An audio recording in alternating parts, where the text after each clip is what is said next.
Hello students. Last लेक्चरमध्ये आपण solution म्हणजे काय त्याचं क्लासिफिकेशन वगैरे स्टडी केलं. आजच्या लेक्चरमध्ये आपल्याला स्टडी करायचं आहे solubility of the solute in a particular solvent. आता सोल्युबिलिटी म्हणजे काय, थेरॉटिकली जर पाहायचं झालं, it is the ability or the capacity of any solute to dissolve completely in a particular solvent. एखाद्या सोल्यूटची सॉल्व्हंटमध्ये कम्प्लिटली डिझॉल्व होण्याची जी कॅपॅसिटी किंवा ॲबिलिटी असते त्याला आपण सोल्युबिलिटी असं थेरॉटिकली म्हणू शकतो. But mathematically solubility is nothing but the amount of solute dissolve completely per unit volume. The amount of solute dissolve completely per unit volume of A solvent. मग आता जर amount of solute per unit volume of A solvent जर असेल तर याचा अर्थ सोल्युबिलिटीचं unit आपण घेऊ शकतो. अमाऊंट ऑफ सोल्यूट म्हणजे मोल आणि व्हॉल्यूम हा DM³ किंवा लिटरमध्ये घेतला जातो. म्हणजेच आपण म्हणू शकतो मोल पर लिटर किंवा ग्रॅम पर लिटर किंवा मोल पर DM³ किंवा ग्रॅम पर DM³ हे सोल्युबिलिटीसाठी युनिट होऊ शकतं.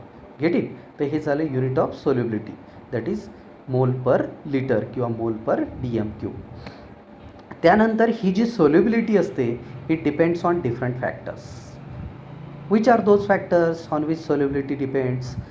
There are 4 factors on which solubility normally depends. The first factor, that is nature of solute and solvent. The second factor is temperature. The third factor, which is known as pressure, and the fourth factor, that is addition of a salt. So we can go one by one. The first factor is nature of solute and solvent. If the solute is polar and solvent is also polar, in that case that solute can easily soluble in a solvent. That means solubility of a polar solute is greater in a polar solvent, as well as solubility of a non-polar solute is also greater in case of non-polar solvent. But the solubility of a polar solute in non-polar solvent is not greater. That means as nature changes, solubility also changes. Likewise, glucose or sugar can easily soluble in water. Why? Because there is hydrogen bonding between the sugar molecules and water molecules, as well as alcohol can also be soluble in water because of presence of hydrogen bonding. That means the nature of the solute and solvent affects the solubility. Okay, then go for the next factor, that is temperature. In case of temperature, we can see that as temperature increases, solubility changes. For example, suppose there is a solid solute which get dissolved in a liquid solvent. Solid solute ला आपण liquid solvent मध्ये dissolve करतोय. As temperature increases, what happen? In some cases there is increase in a solubility, but in some cases there is decrease in a solubility also. And there are certain cases where solubility does not changes. It changes but slightly, it remains unchanged also. And from this we can say that in case of solubility of a solid solute in a liquid solvent maybe increases, maybe decreases, or maybe remains unchanged. For example, in case of sugar in water or sugar in a milk, as temperature increases, solubility of a sugar in a milk or water increases. गरम दुधामध्ये साखर टाकली तर सहजपणे dissolve होते as compare to the cold milk. म्हणजे शुगरच्या बाबतीत आपण म्हणू शकतो सॉल्युबिलिटी इन्क्रीजेस. बट NaCl आणि KClचा विचार केला, in case of NaCl and KCl there is no change in a solubility. थंड असो किंवा गरम असो दोन्हीमध्ये हे सहजपणे सोल्युबल होऊ शकतं. But in case of sulfide, in case of nitrate, नायट्रेटच्या बाबतीत जर आपण पाहिलं, the solubility of the nitrate increases with increase in a temperature. Temperature वाढलं की solubility of nitrate in a water increase. But in case of sulfide, there is a decrease in a solubility also. Sulphide, sodium सल्फाईडचा जर विचार केला, त्याला जर dissolve करायचं ठरवलं आपण, तर नॉर्मली सोल्युबिलिटी काय होताना दिसते, डिक्रीज होताना दिसते. म्हणजे यावरून आपलं कन्क्ल्युजन हे आलं, as temperature increases, solubility of the solid solute may be increases, may be decreases or remains unchange. त्याचप्रमाणे जर आपण गॅसियस सोल्यूट घेतला असता आणि गॅसियस सोल्यूटला लिक्विड सॉल्व्हंटमध्ये डिझॉल्व केलं असतं, जसं ऑक्सिजनला वॉटरमध्ये डिझॉल्व करायचं. आता ऑक्सिजनला वॉटरमध्ये डिझॉल्व करताना टेम्परेचर जर वॉटरचं वाढवलं आपण, तर solubility of the oxygen in water decreases, हे आपल्याला पाहायला मिळतं. But as temperature decreases, solubility of the oxygen in water increases, हे सुद्धा आपल्याला पाहायला मिळतं. आता याचं एक एक्झाम्पल देतो. नॉर्मली समरमध्ये ॲक्वॅटिक ॲनिमल्स जे असतात ते वॉटरच्या बॉटम लेवलला जातात. का बॉटम लेवलला जातात? बिकॉज ऑक्सिजन डिझॉल्विंग रेट जो असतो वॉटरमधला, तो समरमध्ये नॉर्मली डिक्रीज झालेला असतो. कारण समरमध्ये अप्पर लेअर जो असतो वॉटरचा तो हॉट होतो आणि हॉट वॉटरमध्ये ऑक्सिजन सहजपणे डिझॉल्व होऊ शकत नाही. त्यामुळे ऑक्सिजनचं जे पर्सेंटेज असतं वॉटरमध्ये ते कमी होतं. म्हणून ते ॲक्वॅटिक ॲनिमल्स बॉटमला जातात. बॉटमला त्यांना भरपूर प्रमाणात ऑक्सिजन अवेलेबल असतो, कारण बॉटमचं टेम्परेचर कमी असतं. आणि या एक्झाम्पलवरून आपण डेफिनेटली सांगू शकतो, as temperature increases, solubility of the gaseous solute in a liquid solvent decreases. तर हा झाला टेम्परेचर फॅक्टर. तिसरा फॅक्टर आपल्याला पाहायचा आहे तो म्हणजे प्रेशर. आता प्रेशरचा काय इम्पॅक्ट असतो? नॉर्मली सॉलिड सोल्यूट किंवा लिक्विड सोल्यूटवर प्रेशरचा कुठलाही इम्पॅक्ट होत नाही, कारण सॉलिड आणि लिक्विड इनकॉम्प्रेसिबल असतात. त्यामुळे प्रेशरचा सॉलिड आणि लिक्विड सोल्यूटवर कुठलाही इम्पॅक्ट होत नसतो. But in case of gaseous solute, जर आपण गॅसियस सोल्यूट घेतला असता, गॅसियस सोल्यूटला जर लिक्विडमध्ये डिझॉल्व करायचं ठरवलं आपण, जसं ऑक्सिजनला आपण वॉटरमध्ये डिझॉल्व करतो, प्रेशर जर अप्लाय केलं तर ऑक्सिजन सहजपणे डिझॉल्व होऊ शकेल. आता याचंही एक एक्झाम्पल घेऊया आपण. आपल्याला माहिती आहे सोडा वॉटर जो असतो, या सोडा वॉटरमध्ये CO2 त्या सोडा वॉटरमध्ये डिझॉल्व केला जातो, किंवा आपल्या थम्सअपमध्ये CO2 डिझॉल्व केलेला असतो. आता तो CO2 डिझॉल्व करण्यासाठी तिथे कॉम्प्रेशर मशीन वापरलं जातं. Using that compressor machine, that CO2 can be easily dissolved in that cold drinks. Means on application of a pressure, solubility of the CO2 and in that soft drink increases. Pressure apply केल्यानंतर solubility ही काय होत असते? Increase होत असते, असं आपण सहजपणे इथे म्हणू शकतो. पण जर प्रेशर अप्लाय केलं नसतं तर सोल्युबिलिटी काय झाली असती? डिक्रीज झाली असती. यावरून आपण असं म्हणू शकतो definitely, as pressure increases, solubility of the gaseous solute in a liquid solvent also increases. तर हा झाला प्रेशरचा इफेक्ट. त्यानंतर चौथा जो फॅक्टर मी सांगितला तुम्हाला, addition of salt. Suppose there is one solution in which gaseous solute is dissolved in a liquid solvent. Gaseous सोल्यूटला लिक्विड सॉल्व्हंटमध्ये डिझॉल्व केलेलं आहे, जसं थम्सअपमध्ये CO2 हा त्या कोल्ड्रिंकमध्ये डिझॉल्व झालेला आहे. आता त्यात जर आपण सॉल्ट ॲड केलं, on addition of A salt what happens? Bubbles come out. आणि बबल्स कम आउट याचा अर्थ असा होतो की CO2 जो डिझॉल्व फॉर्ममध्ये होता, सोल्युबल होता, तो काय झाला? आता एस्केप झाला. And escape of CO2 indicates that on addition of a salt, solubility of the CO2 in that cold drink decreases. On addition of a salt, solubility of the gaseous solute in a liquid solvent always decreases. And these are the 4 factor which affects the solubility. तर हे 4 factor सोल्युबिलिटीवर affect करत असतात. त्यानंतर आपल्याला पुढचा जो portion पाहायचा या चॅप्टरमधला, दॅट इज रॉल्ड्स लॉ.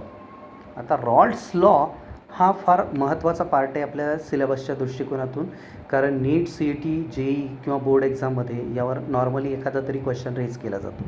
आता रॉल्ड्स लॉचं म्हणणं काय हे पहिले आता स्टेटमेंटच्या फॉर्ममध्ये पाहून घेऊ आपण. According to the Raoult's law, the partial vapor pressure of any volatile component is the product of vapor pressure of that component in a pure form and mole fraction of that component. आता याचा अर्थ काय हे समजून घेऊ. Partial vapour pressure म्हणजे काय? Suppose आपल्याजवळ एक सोल्युशन आहे, ज्या सोल्युशनमध्ये दोन्ही व्होलाटाईल कॉम्पोनंट आहे, म्हणजे बायनरी सोल्युशन आहे आपलं, 2 व्होलाटाईल कॉम्पोनंट असलेलं सोल्युशन. दोन्ही कॉम्पोनंट व्होलाटाईल आहेत. त्यापैकी एका व्होलाटाईल कॉम्पोनंटचं प्रेशर जर आपण घेतलं आणि दुसऱ्या व्होलाटाईल कॉम्पोनंटचं आपण प्रेशर घेतलं, म्हणजेच टोटल सोल्युशन जे आहे त्याचं जे प्रेशर असेल त्याला कॉन्ट्रीब्यूट करणारे 2 प्रेशर असतील, एक तर पहिल्या कॉम्पोनंटचं प्रेशर आणि एक दुसऱ्या कॉम्पोनंटचं प्रेशर. म्हणून एका कॉम्पोनंटच्या प्रेशरला आपण पार्शियल प्रेशर असं म्हणतो. काय म्हणायचं? पार्शियल. याचं पार्शियल आणि त्याचं पार्शियल मिळून total pressure of the solution बनत असतं. That's why partial pressure of a volatile component किती असतं? Is the product of, product असतो. कशाचा प्रोडक्ट असतो? Is the product of vapour pressure of that component, त्याच कॉम्पोनंटचं व्हेपर प्रेशर. पण कसं? प्युअर फॉर्ममध्ये. प्युअर फॉर्ममध्ये ज्यावेळेस तो कॉम्पोनंट असेल त्यावेळेसचं त्याचं प्रेशर आणि मोल फ्रॅक्शन ऑफ दॅट कॉम्पोनंट आणि त्याच कॉम्पोनंटचा मोल फ्रॅक्शन, या दोन्हीचा प्रोडक्ट म्हणजे झालं त्याचं प्रेशर. यावरून आपण असं म्हणू शकतो, सपोज आपण असं कन्सिडर करूया, P1 हे पहिल्या कॉम्पोनंटचं पार्शियल व्हेपर प्रेशर आहे आणि P2 हे दुसऱ्या कॉम्पोनंटचं पार्शियल व्हेपर प्रेशर आहे. मग आता P1ची व्हॅल्यू जर अकॉर्डिंग टू रॉल्स लॉ घेतली तर किती घ्यायला पाहिजे? P1 × x1. पण P1 हा प्युअर फॉर्ममध्ये पाहिजे. प्युअर फॉर्ममध्ये पाहिजे असेल तर वरती 0 लावायचा, म्हणजेच P1ची व्हॅल्यू झाली P1 = P01 x1 आणि P2ची व्हॅल्यू किती होईल? P02 x2. P02 x2 that is the partial vapour pressure of the both the volatile component according to the Raoult's law. मग आता जर सोल्युशनचं प्रेशर आपल्याला काढायचं तर त्याला आपण P कन्सिडर करू.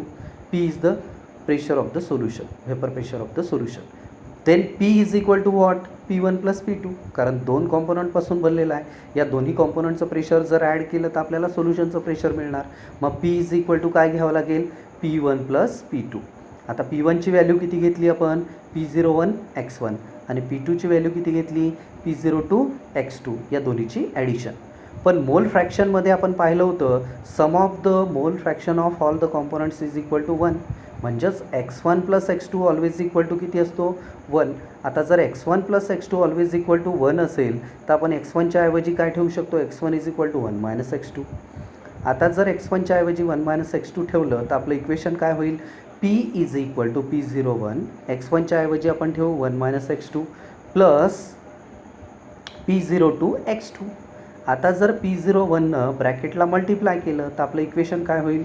P = P01 - P01 x2 plus P02 x2. P02 x2. आता दोन्हीकडे x2 आहे, त्या दोन्ही x2ला आपण कॉमनही घेऊ शकतो किंवा त्याला रिअरेंज करू शकतो आणि त्याला जर रिअरेंज केलं तर आपल्याला एक इक्वेशन मिळेल. ते इक्वेशन कसं असेल पहा. P = x2 in bracket x2 in bracket P02 - P01 plus P01 plus P01. That will be the Raoult's law for the solution containing volatile components. आणि हे असेल mathematical equation P = x2 in bracket P02 - P01 plus P01. That will be the equation for the solution, Raoult's law's equation for the solution containing volatile components. Get it? तर हे झालं equation. आता रॉल्ट्स लॉचं हे जे equation आपण volatile कॉम्पोनंटसाठी काढलं, याला graphical रिप्रेझेंटेशनसुद्धा आपल्याला देता येतं. आता याचं ग्राफिकल रिप्रेझेंटेशन जर तुम्ही पाहिलं, समजा आपण सोल्युशनचं प्रेशर वर्सेस मोल फ्रॅक्शन याचा ग्राफ प्लॉट केला असता. मोल फ्रॅक्शन आयदर x1 घ्या किंवा x2 घ्या किंवा x1 + x2 घ्या, दोन्ही घेतलं तरी चालतं.